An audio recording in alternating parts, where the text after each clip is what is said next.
A news update sponsored by Saksham Academy. पता Rama Govind palace, Sirmaur चौराहा, रीवा। रतलाम के एक युवक की तस्वीर सोशल मीडिया पर वायरल हो रही है। इस युवक के पूरे चेहरे पर लंबे बाल नजर आ रहे हैं। युवक का नाम ललित पाटीदार है।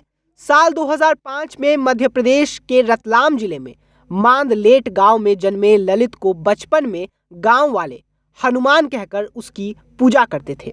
जैसे जैसे ललित की उम्र बढ़ी वैसे वैसे उसकी बालों की संख्या एक समस्या में बदल गई।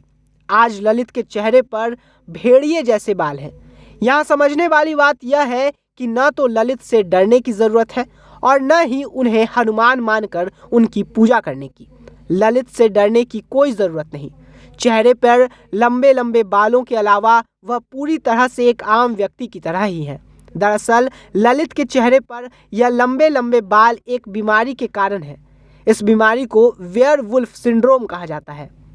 पूरे चेहरे पर इतने अधिक बाल होने की वजह से ललित को खाने पीने में दिक्कत होती है।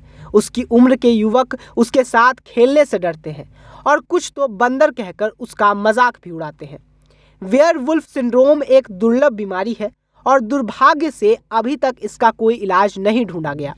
इंसान या किसी भी जीव का विकास उसकी जेनेटिक कोडिंग के अनुसार होता है।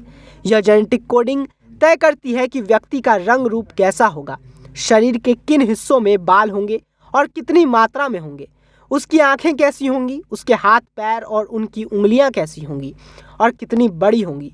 जब इस जेनेटिक कोडिंग में किसी भी तरह की गड़बड़ी होती है तो व्यक्ति का शरीर विकास गड़बड़ होता है। ऐसे ही गड़बड़ी ललित पाटीदार में हुई है। चलिए जानते हैं कि वेयरवुल्फ सिंड्रोम क्या है और ये कैसे होता है।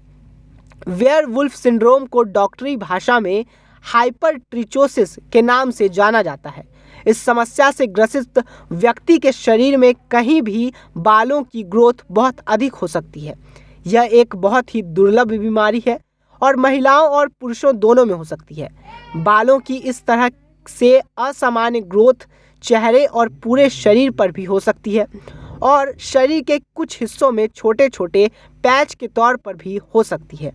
यह बीमारी जन्मजात भी हो सकती है और बाद में भी कोई व्यक्ति वेयरवुल्फ सिंड्रोम से ग्रसित हो सकता है। आपको बताते हैं कि वेयरवुल्फ सिंड्रोम का पहला मामला कैनरी आइलैंड के पास सामने आया था। पिछले 300 वर्षों में जन्मजात वेयरवुल्फ सिंड्रोम के सिर्फ 50 मामले ही सामने आए हैं पूरे विश्व में। जैसा कि हमने आपको बताया कि एक्वायर्ड हाइपरट्रिचोसिस गलत दवाओं के कारण भी हो सकता है। साल 2019 में स्पेन के 20 बच्चों में वेयरवुल्फ सिंड्रोम के मामले सामने आए। इन बच्चों में गलत दवा के सेवन की वजह से चेहरे और हाथ पैरों पर काफी मात्रा में बाल उग गए थे। मैक्सिको में एक ही परिवार के 30 लोग वेयरवुल्फ सिंड्रोम के शिकार बने हैं। मगर इस समस्या से लड़ने की जरूरत है, इसका इलाज ढूंढने की जरूरत है। अगर समाज इन बीमारियों से डरकर या पूजा कर कर किसी व्यक्ति को अपने समाज से अलग करता है तो वो व्यक्ति मानसिक रूप से बेहद परेशान हो सकता है, जिससे हमें बचने की आवश्यकता है। जैसा कि ललित के साथ पहले होता था, लोग उसे हनुमान कहकर उनकी पूजा करते थे और बच्चे डरते थे। A news update sponsored by Saksham Academy. पता रमा गोविंद पैलेस, सिरमौर चौराहा, रीवा।